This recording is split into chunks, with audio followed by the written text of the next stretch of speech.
रामधुनी प्राचीन सांगीतिक विधा है। रामधुनी वह लय ताल युक्त गायन है जिनमें भगवान राम की यश का गायन होता है। धीरे धीरे रामधुनी का विस्तार व रूपांतरण के फलस्वरूप रामधुनी भगवान राम तक ही केंद्रित न रहकर भगवान कृष्ण के यशोगान तक पहुंचती है। रामधुनी का गायन छत्तीसगढ़ के विभिन्न धार्मिक व पारंपरिक अवसर पर भी होता रहा है। रामधुनी भगवान राम का यश गायन है। यह दो शब्दों के मेल से बना है। पहला शब्द राम और दूसरा शब्द धुनी। कुछ लोग धुनी शब्दों को ध्वनि कहते हैं। कालांतर के मध्य ध्वनि स्वर का रूपांतरण धुनी हो गया है। कुछ लोग धुन शब्द को धुन लगन मानते हैं। इस दृष्टिकोण से रामधुनी का अर्थ राम की धुन में रम जाना है। दोनों अर्थों को समन्वित रूप से लेने पर रामधुनी का शाब्दिक अर्थ कुछ इस तरह होगा। रामधुनी वह लय ताल युक्त गायन है जिनमें भगवान राम की यश का गायन होता है। धीरे धीरे रामधुनी के विस्तार और रूपांतरण हुआ है।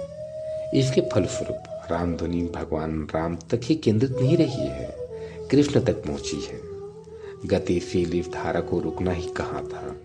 वह जहां सुर तुलसी मीरा कबीर की पदों और दोहों तक पहुंच, वहां से उतर कर यह फुआ कर्मा ददरिया और फाग तक पहुंची और पतित पावनी गंगा के जस गायन का साक्षी बनी।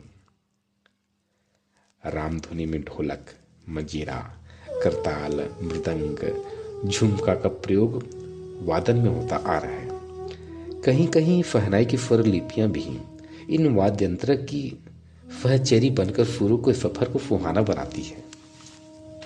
छत्तीसगढ़ के ग्रामीण क्षेत्रों में मितान बदने पर तीर्थ यात्रा के दौरान यात्री के द्वारा यात्रा हेतु विदा करते समय यात्रा समाप्त कर वापस गृहग्राम लौटने पर परखानते समय मंदिर में प्राण प्रतिष्ठा हेतु मृत्यु उपरांत अस्थियों के गंगा में ले जाते समय विदाई की बेला में गंगा जली से लेकर वापस आने तक स्वागत के समय धार्मिक उत्सव पर्वों पर मंदिर में राम सप्ताह विसर्जन के समय गली भ्रमण और कृष्ण के दही लुटनी या बाल लीलाओं के चित्रण के साथ रामधुनी का गायन किया जाता है। दुर्ग जिले के पास गुंडरदेही और अर्जुनता क्षेत्र में रामधुनी प्रतियोगिता विशेष रूप से प्रचलित है।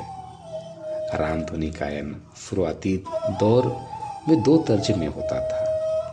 नए लोग आए तो नए तर्ज बनी और इतनी बनी कि अब दो मूल तर्ज का विलोपन संभव सा दिखने लगा है।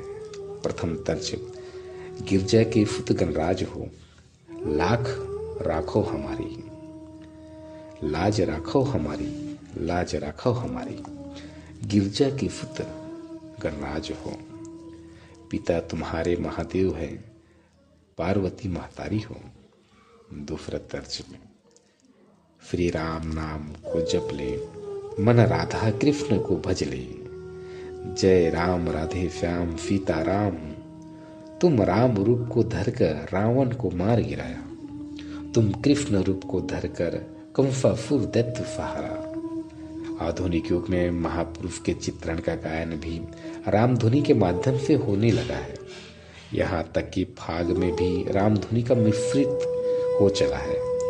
श्री राम के वनगमन के बाद सुनी अयोध्या को पीड़ा का वर्णन रामधुनी वाले इस तरह करते हैं। गली सुनना होगे राम, तोर बिना भगवान गली सुनना होगे, गली सुनना होगे राम, तोर बिना भगवान गली सुनना होगे। घर में रोए माता कौशल्या, विलपन फगों सा दिखने लगा है।